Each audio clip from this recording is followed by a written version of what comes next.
Muy buenas tardes, bienvenidos a un programa más de Latidos del Campo. En esta ocasión aquí en el estudio de nuestra buena amiga Claudia Leonora. Nuestro estudio aquí, su casa, donde vamos a platicar de un personaje muy importante. Importante a nivel internacional en la literatura del siglo XVI y que después de tantos siglos sigue teniendo vigencia en muchas cosas. Una obra, un libro que vale la pena leer. En muchas escuelas lo utilizan, lo promueven, pero es pesado. Creo que no le están dando el contexto, ni la importancia, ni despertar a los chicos el interés de lo que viene ahí, lo que pueden encontrar, lo que pueden descubrir incluso desde la razón por la que se escribió ese libro, como una sátira o una burla a lo que se vivía en esa época en la sociedad medieval.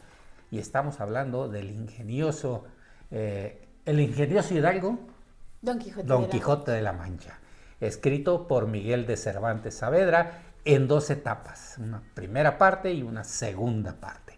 Un libro de verdad imperdible, que vale la pena incluso hacer el esfuerzo de leerlo en ese lenguaje antiguo para poder entender de verdad todas las parodias, todo el parafraseo que tiene en esas frases con significado oculto que hay que descifrar, que cuando lo traducen a otro idioma o al mismo castellano actual, cambian o sustituyen algunas palabras y ya no tienen el mismo sentido. Es muy importante de verdad leerlo como es. Sí, pues sí, claro, los cambios que se van teniendo porque nos van denotando la condición social y la personalidad de cada uno de los personajes, ¿no? En ese ambiente. El Quijote, amigo, ya lo hemos tratado en algún otro video, en muchos otros momentos. Ya hemos hablado de la importancia del Quijote en el aula, por ejemplo, de qué importante es rescatar esta pieza literaria. Pero a mí me gustaría, amigo, que hagamos una serie de videos donde vayamos retomando capítulos y bueno, pues que comencemos por el principio, ¿no? Que es el prólogo mismo y que desmenucemos cómo Cervantes desde el prólogo comienza ya con la creación del personaje y de su propio personaje, amigo. Sí, porque además de una u de otra forma, él busca un seudónimo para escribir. Ajá. Lee unas cartas y él busca y dice que su libro está basado en esas cartas de ese autor y esa obra de ese autor. Ahorita te digo cómo se llama. Sí, bueno, sí. Vamos a hablar un poquito sobre el prólogo, pero vamos a hablarlo como de manera general, ¿no? Realmente, ¿qué es el prólogo? Nosotros sabemos pues que al final el prólogo es un dispositivo, ¿no?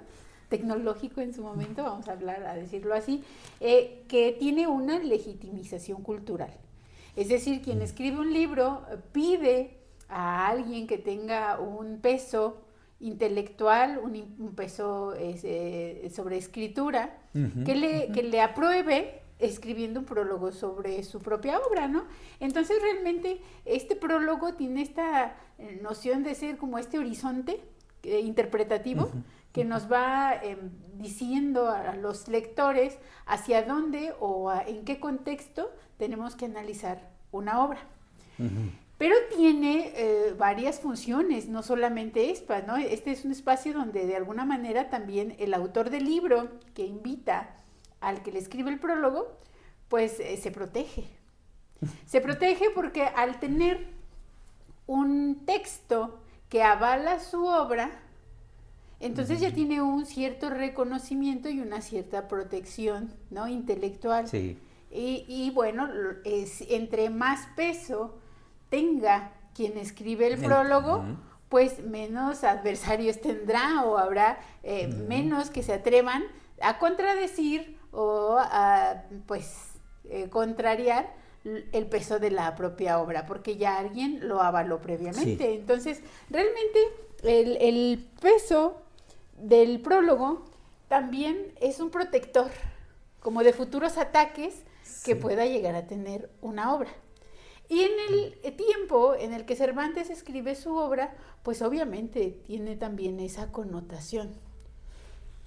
Cervantes, como el genio que es, sabe, porque vamos a ver, Cervantes tiene 58 años y no ha triunfado aún literariamente. Ha escrito 2 o 3 obras que han tenido algún reconocimiento, que se llevaron a lo mejor a escena, pero realmente no ha tenido el éxito que él hubiese querido.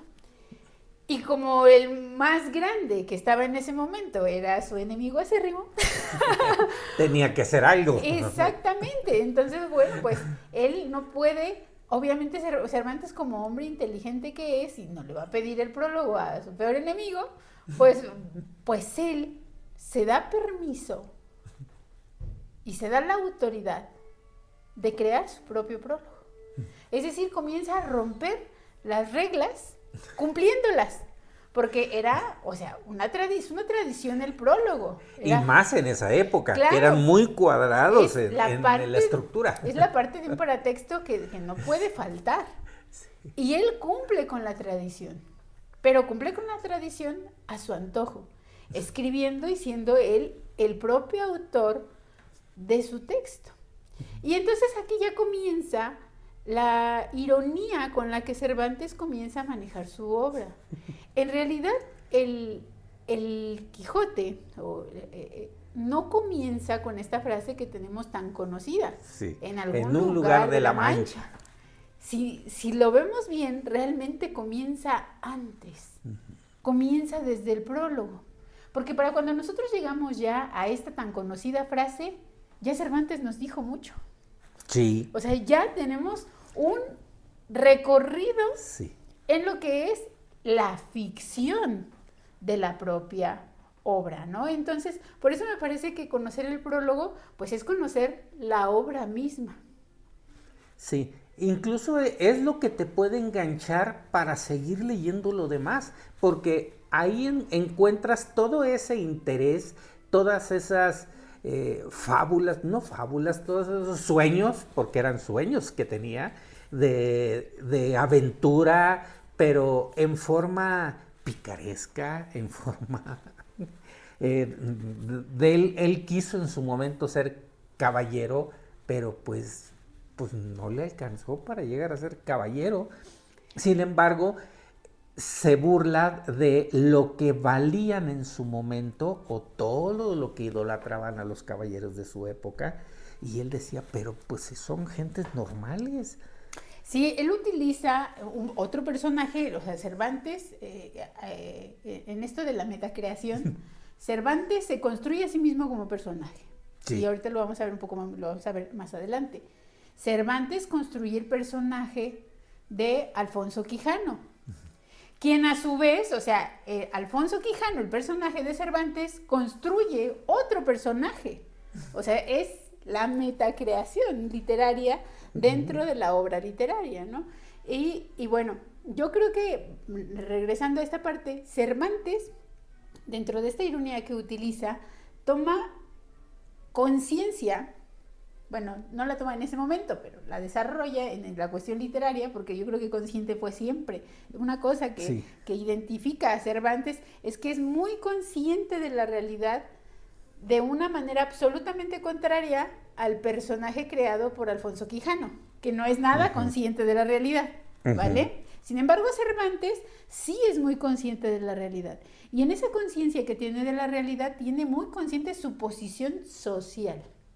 Y sabe que él está en una posición marginal, que él no puede aspirar a que alguien de la élite le escriba un prólogo.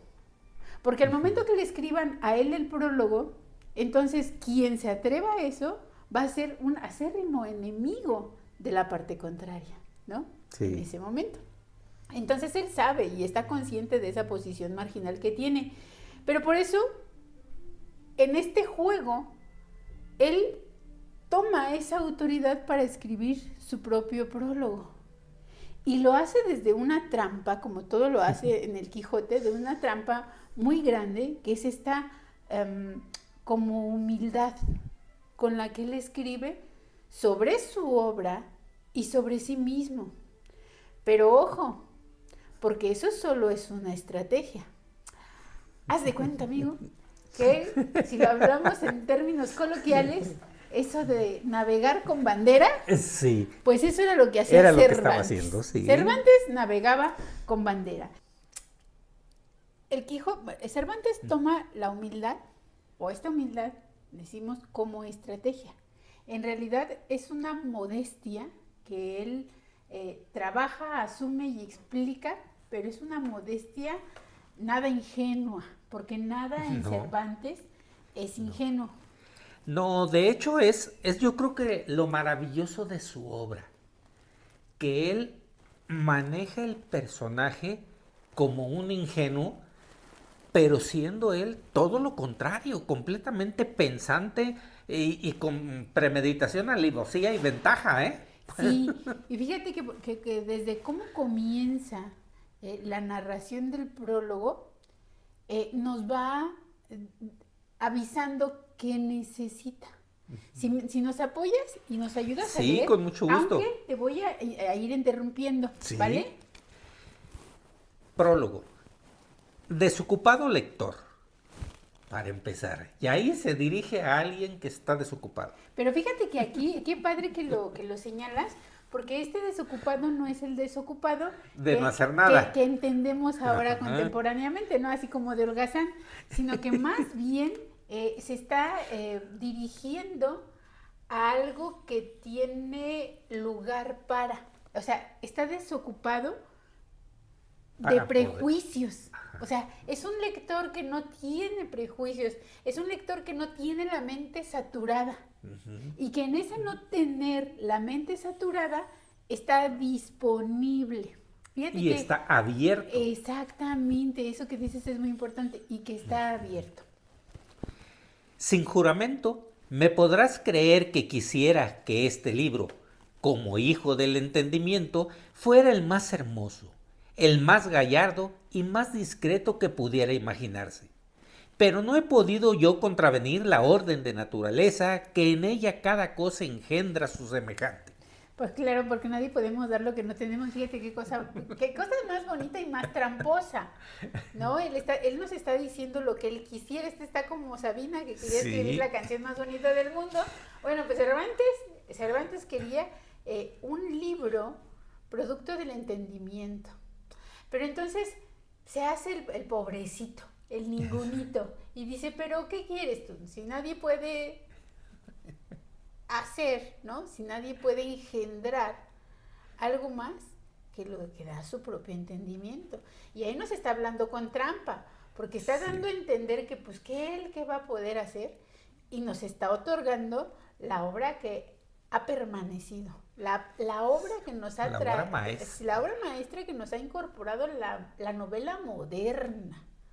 Entonces, si quieres continuar. Sí, pero además nos está dando la capacidad de elección, porque él, pobrecito, ¿cómo? Pero te dice que cada cosa engendra su semejante. O sea que... Esto es como la IA que nos hablaba Eduardo, ¿sabes? Dependiendo del prompt, pues eso te va a entregar, ¿no? Efectivamente. Tú tienes el poder de decidir mucho del entendimiento o de interpretar lo que él está queriendo escribir. Y te deja esa libertad porque al final estamos jugando un poco con la filosofía, no interpretamos el mundo como es, diría alguno, sino como somos, ¿no? Y dice, y así, ¿qué podría engendrar el estéril y mal cultivado ingenio mío sino la historia de un hijo seco, avellanado, antojadizo y lleno de pensamientos varios y nunca imaginados de otro alguno? Bien con quien se engendró en una cárcel, donde toda incomodidad tiene su asiento y donde todo triste ruido hace su habitación. El sosiego, el lugar apacible, la amenidad de los campos, la serenidad de los cielos, el murmurar de las fuentes, la quietud del espíritu son grande parte para que las musas más estériles se muestren fecundas y ofrezcan partos al mundo que le colmen de maravilla y de contento. Fíjate, entonces, ¿cómo nos dice desocupado lector? O sea, tú que estás disponible, tú que tienes espacio mental, tú que estás dispuesto a imaginar, entonces no quiere cualquier lector, quiere un lector con la imagen, con la mente abierta totalmente. Sí. Y después, en este juego que trae, él no destruye la tradición, ¿no? Lo que decíamos, él viene dialogando con esa tradición, pero viene dialogando con la tradición burlándose de ella, ¿no? Y esta aparente modestia la encubre totalmente, ¿no? Para desplazar, ¿no? Este fundamento del prestigio literario desde el pasado, que viene arrastrando el pasado a una creación individual. ¿Y a qué me refiero con esta creación individual? A que entonces comienza una narración donde él comienza a narrar quién es él y lo que ha vivido. Es decir, de alguna manera... fíjate, qué bonito y nuestro público, cómo en la primera parte del Quijote, en realidad Cervantes hace a un lado la autoría. No toma la autoría para sí. Él dice que él es un padrastro, que él no es el padre, ¿no? Y él, de alguna manera, dice que un tal Cid Hamete Berengeli es el padre. Ese fue el que se encontró y el cronista árabe es el culpable de todo esto que estoy haciendo, ¿no? Entonces, él no quiere esa recompensa para sí. Él no llama la atención para sí. Obviamente que esto tendrá varias circunstancias o varios porqués. Entre uno es que estaba la Inquisición dura, amigo. Sí. Y entonces vamos a ver, el Quijote nos habla de muchas cosas que no se podía hablar en la época porque la Inquisición iba por él. Iba censurado. Entonces, sí, él tenía que esconder el origen de lo escrito. Claro, temas que habló tan abiertamente en su obra como el suicidio, por ejemplo, y que en ese entonces estaba prohibido, ¿no? Porque era un pecado mortal. No podía literariamente hablar sobre suicidio, o sea, ni siquiera en ficción, ¿no? Estaba sancionado. Entonces, bueno, él utiliza a este cronista árabe, ¿no? Le da una voz y después utiliza al propio Quijote y utiliza al creador del Quijote. O sea, está haciendo toda una sinfonía de voces atrás de las que él se esconde. Él busca permanecer oculto. Pero ya después, en las novelas ejemplares, esto estamos hablando 1605, cuando hace el boom, ¿no? Y entonces tiene esta aceptación y da de qué hablar su obra. En 1603, en las novelas ejemplares, él sale absolutamente del anonimato. Y entonces él comienza a decir, esta historia la escribí yo. Aunque aquí en parte ya no lo está narrando. O sea, todo esto es una estrategia. Él empieza a hablar sobre quién es, ¿vale? Pero ya después hace él una afirmación absoluta en lo que son las historias ejemplares, las novelas ejemplares, sobre quién es él. Primero aquí renuncia, construye, y después, lo que diríamos ahora, y después construye este personaje público, que desde acá ya viene manejando. Sí. Desde aquí ya lo viene esbozando. Y entonces, en las novelas ejemplares, fíjate, lo dice aquí, dice, este que ves aquí, y empieza a hacer una descripción física, porque aquí hace una descripción más general y de vivencia. Sí. ¿Vale? Sí. Y acá dice, este que ves aquí, de rostro aguileño, de cabello castaño, de frente lisa y desembarazada, de alegres ojos y nariz corva, aunque bien proporcionada, las barbas de plata, que no ha 20 años que fueron de oro, o sea, que era rubio, ya nos está diciendo que era rubio, ¿no? Los bigotes grandes, la boca pequeña, los dientes ni menudos ni crecidos, pero no tiene sino 6, o sea, chimuelo. Y esos mal acondicionados y peor puestos, porque no tienen correspondencia los unos con los otros. O sea, bello no era por ningún lado. O sea, era viejo, se está asimilando, ¿sí? Viejo y nada bien parecido, ¿no? Aunque se da 2 o 3 pinceladas. El cuerpo entre dos extremos, ni grande ni pequeño, la color viva, es decir, la piel, antes blanca que morena, y cargado de espaldas y no muy ligero de pies. O sea, ya el hombre está viejo, pero aquí se asume. digo que es el rostro. Él no está diciendo soy yo, pero dice, digo, bueno, así le está diciendo, porque dice, que veis aquí. Dice, este es el autor de la Galatea y de Don Quijote de la Mancha. Porque ya había una segunda parte. Y entonces ya no sabíamos quién, bueno, ya queda quién lo escribió, si Avellaneda, bueno, está firmado como tal Avellaneda, pero entonces ya se escribe la segunda parte apócrifa, ¿no? Ya la pirata.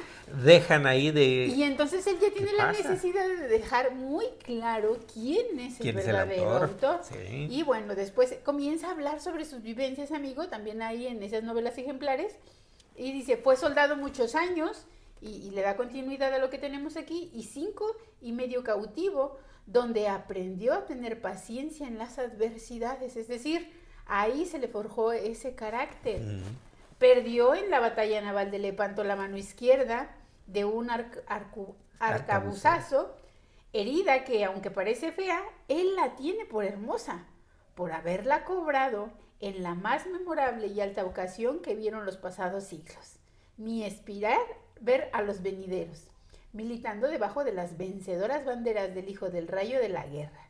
Y ahí ya Carlo V, de feliz memoria. Es decir, después comienza él a describir, y este autor que estaba escondido en la primer parte, ya cuando publica las obras ejemplares, entonces ahora sí se exhibe. Se descara. Sí, claro, y bajo sus propias reglas. Él escribe sus defectos físicos, porque todos son una bola de defectos que él va enumerando, habla de sus desgracias, de la pérdida de su mano, de su cautiverio, pero construye una imagen muy precisa, amigo. La de un soldado valiente. ¿Así? ¿No? De un sobreviviente, un ganador. Sí. Un hombre que ha probado la adversidad, y termina el escritor legítimo. Ese soy yo, el que escribió el Quijote, la Galatea y el Quijote. Entonces aquí podemos de alguna manera interpretar cómo este acto, ¿no?, da paso a la modernidad y al concepto de autoría. Por eso decimos, es que el Quijote no empezó sola en un lugar de la Mancha. No. Comenzó desde antes, porque él ya tenía toda una estrategia para poderlo hacer, ¿no? El escritor entiende que no solo se produce el texto, sino que también él, fíjate, se produjo como figura pública, ¿no? Hablándolo en términos más modernos. Y que bueno, de alguna manera hay fíjate, lo que me gusta mucho es que hay una primera invisibilidad, pero que es totalmente estratégica, ¿no? Y que en la segunda etapa, él ya tiene una figura totalmente construida sobre su obra y sobre sí mismo, dándole continuidad a todo lo que ha escrito. Y creo que de alguna manera esta como vacilación, por llamarlo, no es una vacilación, pero entre la modestia y la afirmación, es como una coreografía muy cuidadita, es como un ir y venir, es como un chanceo, me imagino yo, como un chanceo. Que incluso lo pudiéramos tachar como de que fue una obra de tanteo. La primera parte, a ver qué dicen, a ver si la aceptan, a ver si no hay críticas, a ver si no me censura la iglesia, mis escritos, mis opiniones. Y después viene la parte donde dice, bueno, fue un éxito, me leyeron, me están reconociendo, hablan de la obra, pues ahora tengo que ya construir y sacar el escritor original. ¿Quién le escribió? Tengo que darlo a conocer. Pero así como fue tan hábil para hacer creer a la gente en un principio que él no era el escritor. Para protegerse un poco también, porque más bien él sí sabía que lo podían censurar. Claro. Y sí sabía que, bueno, que la misma Inquisición podía ir atrás de él. Y sabía con quién se estaba metiendo. O sea, sabía del poder que había. Además toca temas políticos, toma temas religiosos, de sociedad, de las cantinas y los burdeles, que pues no era algo se conocía que existían, pero no era algo con lo que se vanagloriaran y presumieran en esas sociedades. No, y cosas que estaban abiertamente prohibidas, ¿no? Sí. Entonces dice, bueno, pues mira, alguien se encontró esos escritos, pero aparte de que se encontró esos escritos, otro alguien lo ha traducido, y entonces ni de lo que este dice, ni de lo que se traduce, yo soy responsable. Exacto. O sea, yo le pagué a cualquier cosa para que los tradujera, pero a mí no se me responsabiliza. No me consta. Ni por lo que este tradujo, ni por lo que dice aquel que dice el escrito. Entonces, pues de alguna manera muy ingeniosa se está deslindando. Por eso dice, él no es el padre, él es el padrastro. Dice, yo como padrastro de esta obra. Pero después ya más adelante, él que toma claro cuando ya ve que se hace la segunda parte del Quijote, la apócrifa, y que de alguna manera quiere... pues, ¿cómo decirlo? Pues destruir la imagen de los propios personajes, porque el hecho de que tomaran los personajes del Quijote no era nada fuera de lo común, es decir, cualquiera podía tomar, no había el concepto de autoría como lo tenemos ahora. Como lo tenemos actual. Ajá, entonces cualquiera podía tomar algunos personajes y a construir nuevas historias, pero realmente quien lo hace en el Quijote apócrifo, pues de alguna manera quiere destruir totalmente la imagen de los personajes. Y entonces pues él se apura obviamente a escribir su segunda parte y entonces a reconocer también la autoría pues de esas obras. Entonces la verdad es que fíjate, no hemos salido del prólogo y todo lo que nos da para hablar y para analizar Cervantes y la genialidad pues de un escritor de ese tamaño. Yo quiero proponerte, amigo, y también a ver a nuestros radioescuchas y a nuestros seguidores qué les parece. ¿Por qué no hablamos antes de que se termine el mes del amor y la amistad? Sí. Y ya que viene próximamente el mes de la mujer, ¿por qué no hablamos un poquito sobre este concepto del amor y de los roles femeninos en el amor dentro del Quijote? Ah, muy interesante. ¿No? Estaría muy interesante ver estos diferentes personajes femeninos, cómo se asumen y cómo se enfrentan a estas situaciones y líos amorosos en los que se les pudiera de alguna manera presentar. Pues es que tenemos a varios. Dulcinea del Toboso. La pastora Marcela. La parte que le corresponde, el del duque y la duquesa. Dorotea. Teresa Panza. Bueno, sí. Que también un personaje interesante, la esposa de Sancho. Lucinda. La condesa Trifaldi. Bueno. Entonces yo creo que podríamos sacar. Hay de dónde sacar. Sí, y bueno, me gustaría mucho, sobre todo por estos roles que las mujeres van asumiendo socialmente en este paradigma del amor.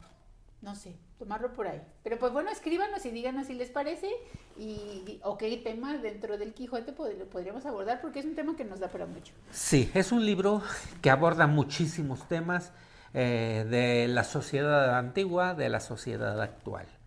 Léanlo, de verdad, es una muy buena invitación a que lean.